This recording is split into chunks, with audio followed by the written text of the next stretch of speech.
কিন্তু আমার গৌরহরিকে সবাই ভালোবাসতে পারে না।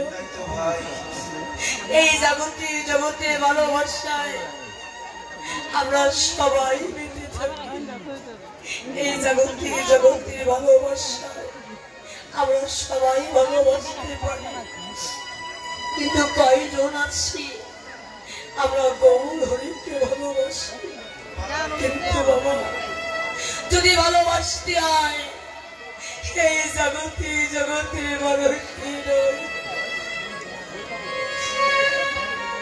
প্রভু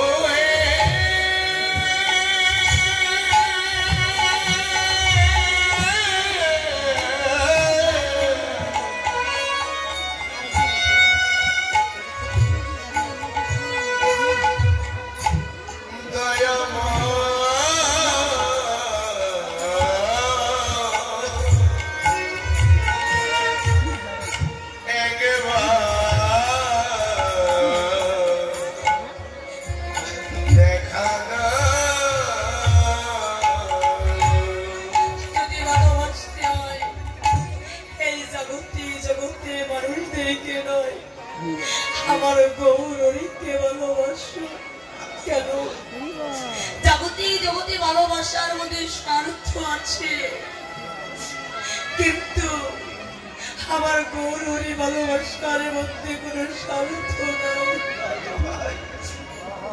আমার গৌরহরি নিঃস্বার্থে ভালোবাসে।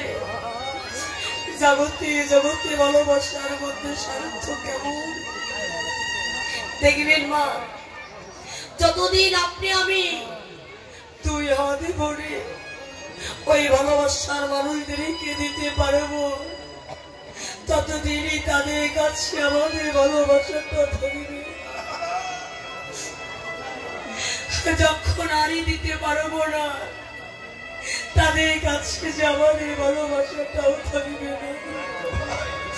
যতদিন তুই হাতে ভরে ওই ভালোবাসার ছেলে মেয়েদেরকে দিতে পারবো, ততদিনে তাদের কাছে আমাদের ভালোবাসাটা থাকবে। যখন আরই দিতে পারবো না, তাদের কাছে যে আমাদের ভালোবাসাটাও থাকবে না। তাই তো শাস্ত্রে বলেছে, যতদিনই জীব করে উপার্জন, ততদিনই বসে থাকে নিজ পরিজন। অতঃপর জীর্ণ বৃদ্ধ হয়ে দেহ ডেকেও ঘরে জিজ্ঞাসা না করে কেউ, বাবা তুমি কেমন আছো? মা তুমি কি খেয়েছো?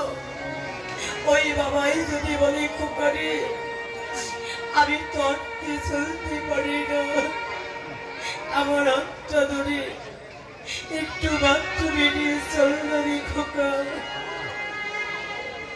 ওই ছেলে বলে, বাবা আমার যে সময় নাই, আমার যে অফিসে দেরি হয়ে যাচ্ছে। ওই ছেলে ভেবে দেখে না যে বাবা আমায় বড় করতে গিয়ে আজ রোগগ্রস্ত হয়ে গেছে, যে বাবা আমায় চাকরি পাইয়ে দিতে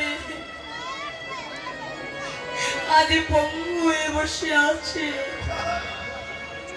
সেই ছেলের কাছে বাবার আর সময় নাই। এই তো জগতে ভালোবাসা। তাই তো বলেছে ভালোবাসা যদি করো আমার গৌরের আশা, আগে করো একটি ভালোবাসার কথা বলে তবে স্বার্থ বলেছে। এই জগৎ ইট কাঠ সিমেন্টের বাড়িতে বড় বড় বাসা বলি তৈরি, ওই তার কথা বলেছি না। ওই হরে কৃষ্ণ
এত মায়েরা আছে তারপরে কোনো কথা নেই।